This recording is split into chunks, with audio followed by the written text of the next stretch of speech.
Surely you can squeeze in another video, right? Copies in Unreal Engine 5 were released. Unreal Engine 5 Alpha. Alright. Hi, I'm Chance Ivy, Senior Technical Designer at Epic Games. And I'm Galen Davis, producer and evangelist for Quixel at Epic Games. Last summer, we revealed the first look at what's coming in Unreal Engine 5, the next generation of our real-time technology, and our demo, Lumen in the Land of Nano. Since then, the engine team has been working hard on preparing the tools and technology for creators around the world to get their hands on so that they can explore the new features and provide us with feedback. Now, just a few months ago, we assembled a small team of developers to see what they could build using these new features. The result is a new practical sample project called Valley of the Ancient. And today, we're excited to give you the very first hands-on look at some of the new tools and workflows that we use to build it. Now, we've got a lot to get to, so let's get started.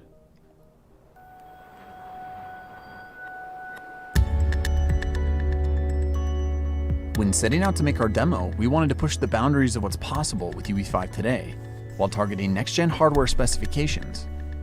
Here are sequences running in real time on PlayStation 5 and Xbox Series X.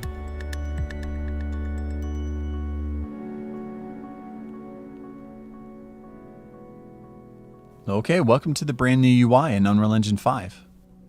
While a lot of the same features and functionality that you've come to know in UE4 are still present in the new UI, I think it's free we've added several new systems that put you at the center of the experience. Right? And then For example, the content browser can now be accessed like a drawer using hotkeys, allowing you to keep a clean workspace while still having access to all the content that you like need. 100 grand or something? We can also collapse and restore editor tabs to and from the sidebar, maximizing the viewport experience.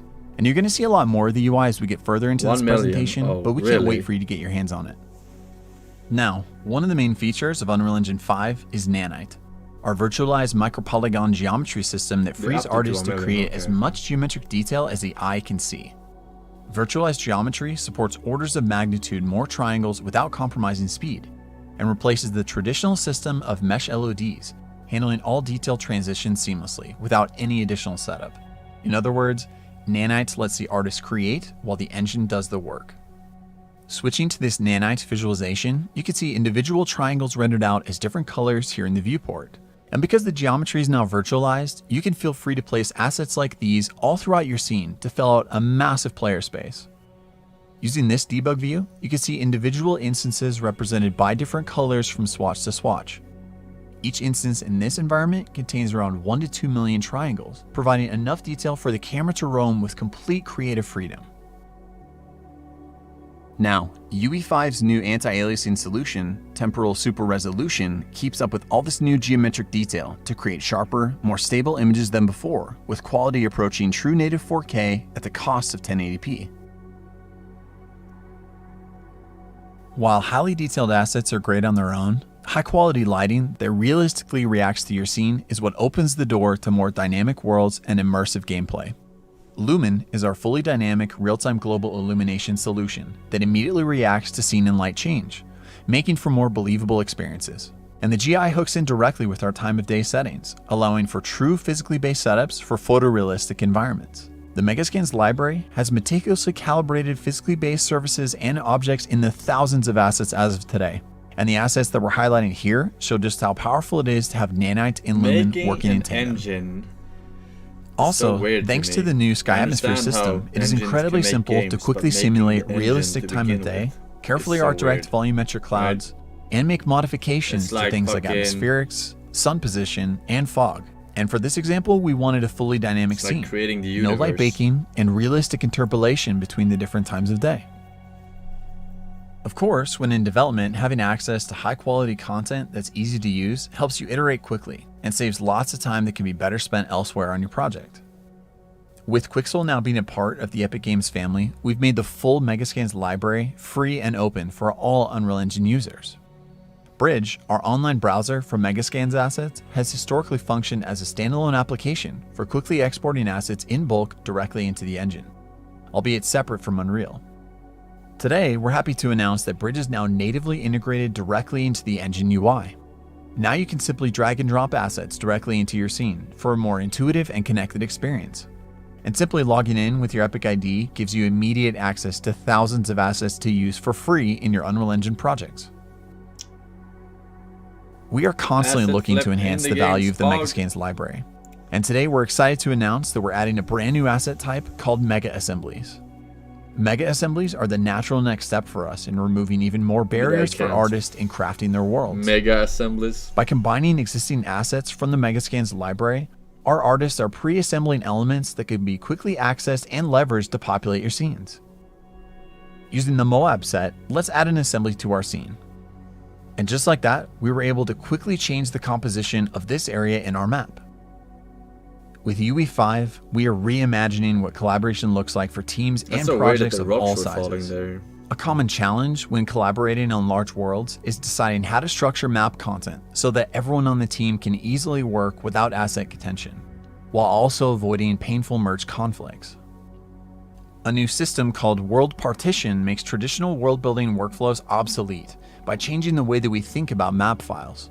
Rather than requiring artists to build out map content as a series of streaming levels, World Partition allows teams to think of a single map as one large world that gets broken down automatically into many smaller, streamable cells on a grid. These cells can be selectively loaded or unloaded in the editor to save on edit time resources, allowing artists to only load up the sections of the map that they need. On top of that, changes to actors in a World Partition map are tracked at the actor level, not at the map level. Make a game. This one file per actor approach empowers different team members to work on different actors in the same map without having to worry about their changes getting clobbered in a merge or having to revert to get someone else's edits. Experience whatsoever. Now, this approach means you could have artists lighting, set dressing, and reworking the landscape simultaneously, all within the same virtual space.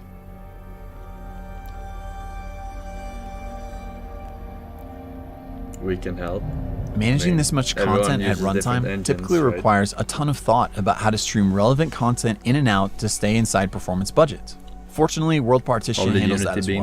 At runtime, only the cells in a user-defined radius from our player are loaded, and as we move, new cells are streamed in, while cells no longer needed are replaced by their lower resolution, hierarchical level of detail, or HLOD version. And since all projects have different requirements, the cell size and loading radius are fully configurable to match each project's content streaming needs.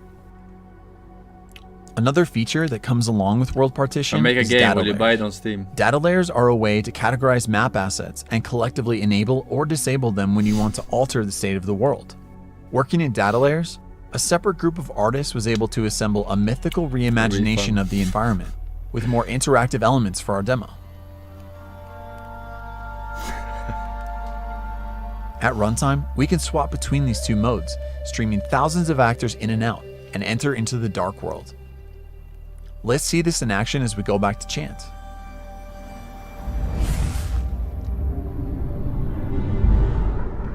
Thanks, Galen. Many runtime and interactive frameworks in Unreal Engine are getting significant updates in UE5.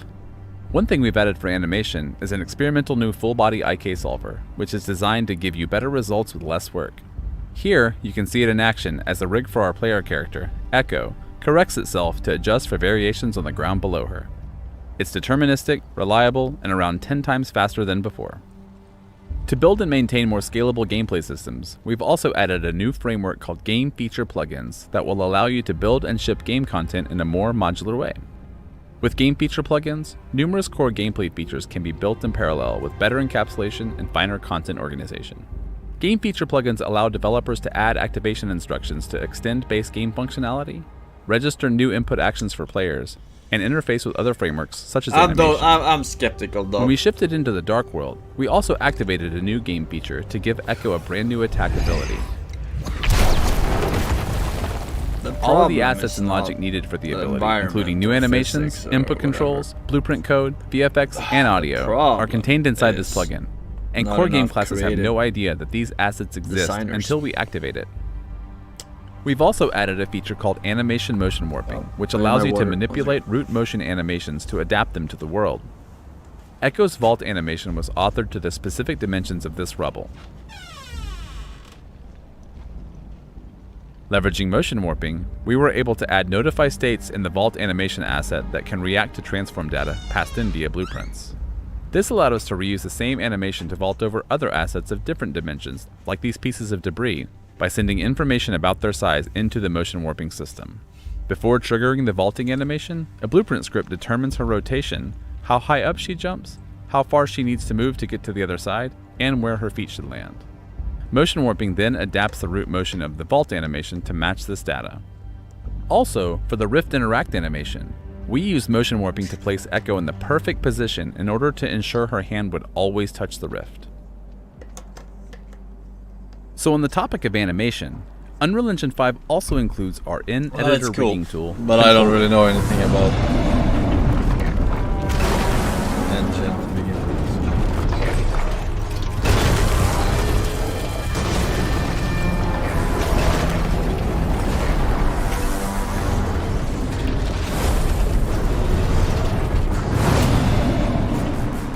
Meet the Ancient, a film-quality creature imagined and built by our friends at the Aaron Sims Creative Company. We partnered with Aaron Sims and his group of talented artists to concept the Dark World and to bring it to life through an enormous mythical adversary. Now, every single animation for the Ancient was authored wholly in Engine by the Aaron Sims creative team using Control Rig and Sequencer, our linear cinematic animation tool.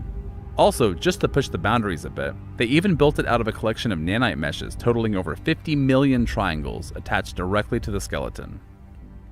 Control Rig was designed to keep artists close to their creations without having to bounce back and forth between software packages, allowing them to quickly iterate, all inside Unreal. While imagining the battle between Echo and the Ancient, we wanted to give the creature a heavy laser attack that Echo would have to avoid. We needed it to track Echo's location in the arena and fire a slow, sweeping blast towards her. Taking advantage of the full-body IK solver mentioned earlier, we were able to influence the direction and distance the Ancient reaches out during the firing animation, based on where Echo is in the scene. Let's see the results. Here is what the base firing animation looks like.